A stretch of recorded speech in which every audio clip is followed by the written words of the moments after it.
This young man's been getting a lot of attention this week. He dreamed of owning a home without spending 1 red cent. And believe it or not, he did it using 1 red paperclip. Don Daler takes you step by step on his amazing journey.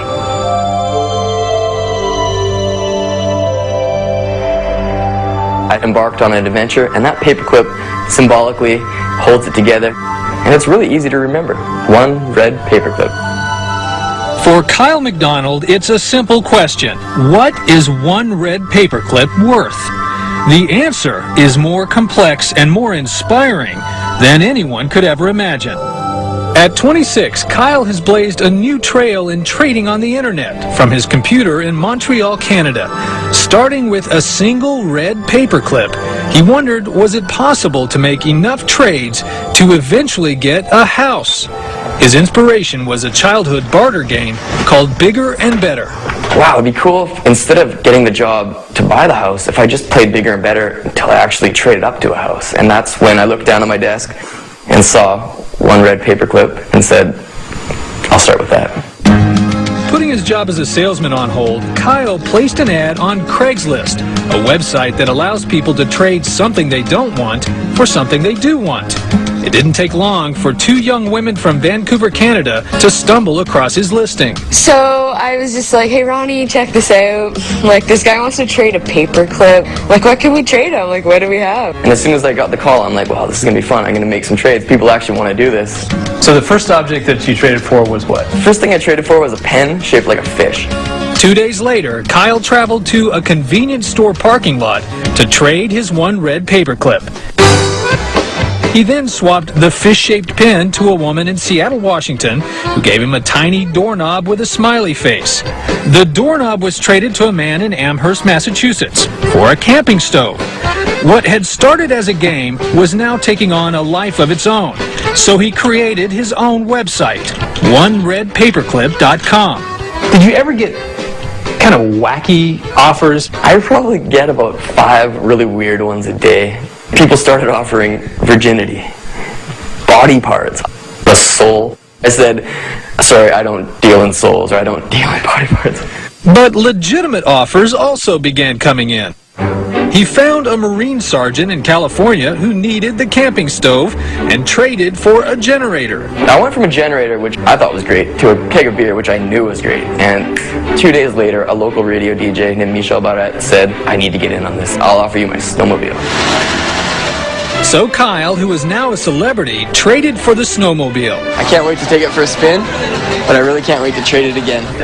Then he was interviewed on Canadian national television, where he announced he would consider almost any trade, except one. I will go anywhere in the world except for Yak, British Columbia.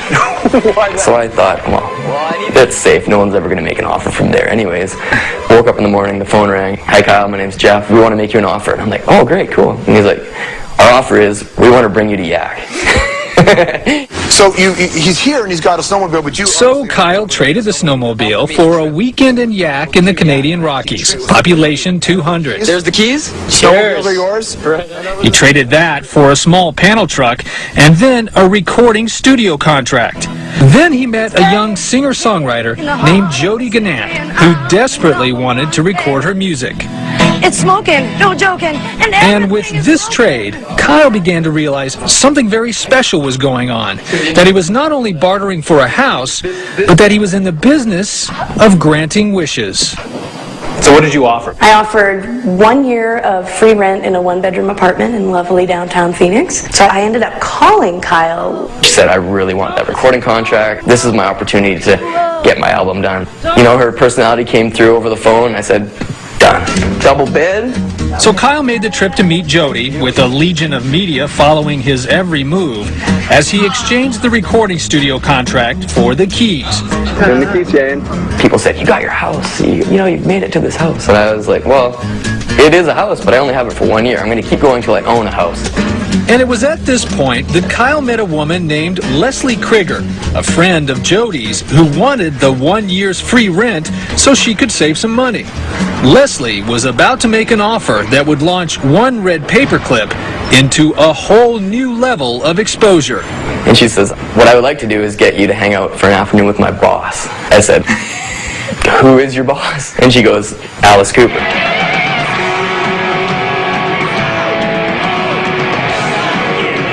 That's Alice Cooper, shock rock legend.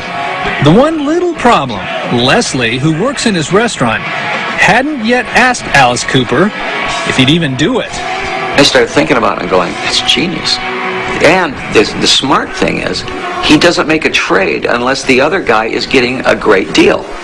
Without a moment's hesitation, Alice agreed. So Kyle headed back to Phoenix to meet Leslie, who was about to trade half a day with Alice Cooper for the one-bedroom apartment. Kyle said that I had to have something to trade because he was giving me the keys, and I had this mask hanging on my wall. So I actually made the trade wearing an Alice Cooper mask, shaking her hand on the front patio to her house. So there's a bit of symbolic trading going on as well. When Kyle posted Alice Cooper on his website, offers came pouring in by the thousands. But the next trade would be different from all the others. Kyle was about to make his first calculated decision. He traded half a day with Alice Cooper to a concert photographer from Cincinnati, Ohio, for this. A motorized Kiss snow globe. His legion of fans were stunned. How could a snow globe worth maybe $20 get him closer to his house?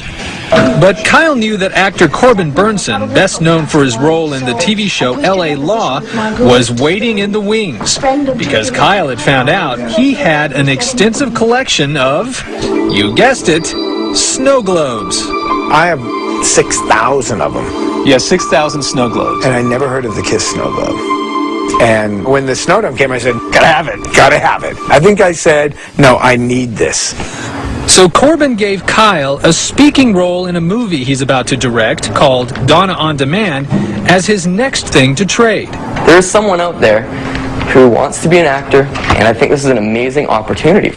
You are so excited about this, and you're not the guy who's going to be in the movie. I'm excited about seeing Corbin Burnson's snow globe collection. What happened when you made the trade with Kyle today? All day I was excited, and then when I saw it, it was, you know, that is a beautiful, beautiful snow dome. Wow. Christmas morning. Christmas morning, that's it. Exactly right. God, this is awesome. Look at this. Once again, there was real magic. Kyle touching the life of another person on his journey to turn a paperclip into a house. And just this week, a year to the day since he began his big adventure, the young man from Montreal made his 14th trade. This house, given to him by the town of Kipling, Saskatchewan, where they will soon hold open auditions for the speaking role in Corbin Burnson's movie. Kyle's dream had finally come true. What is one red paperclip worth? The paperclip in itself is not worth anything. It's what Kyle's done with the paperclip. And the power of this story is Kyle.